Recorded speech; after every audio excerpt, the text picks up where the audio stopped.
नमस्कार मित्रांनो, माझं नाव खुशी सुधीर वाकुरे.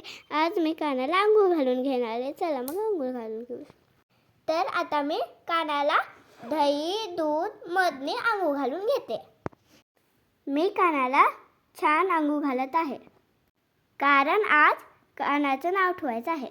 कानाला स्वच्छ अंघोळ घातल्यानंतर आता मी कानाला स्वच्छ पाण्याने अंघोळ घालत आहे. स्वच्छ पाण्याने अंघोळ घातल्यानंतर काना एकदम स्वच्छ झाला आहे. आता कानाला स्वच्छ कपड्याने पुसून घेऊया.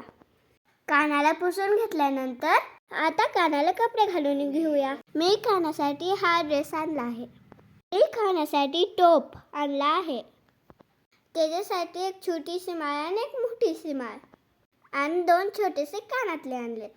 आता चला कानाचा शृंगार करूया. आता पहिल्यांदा कानाला ड्रेस घालून घेऊया. कानाला हा ड्रेस बरोबर बसला आहे. पहा काना किती सुंदर दिसत आहे या ड्रेसमध्ये. कानाला ड्रेस घातल्यानंतर आपण छोटीशी माळ घालू. त्यानंतर आपण मोठी माळ घालू. ही कानाला थोडी मोठी माळ झाली आहे. आपण ह्याला ॲडजस्ट करून घेऊ. मी माळ घातल्यानंतर कानाला सुंदर दिसत आहे. आता मी कानाला कानातले घालते. आता आपण कानाला टोप घालून घेऊ.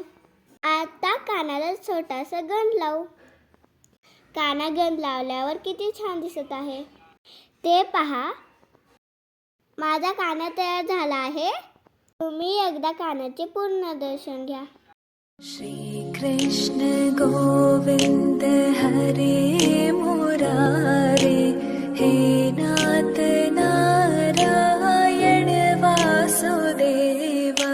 श्री कृष्ण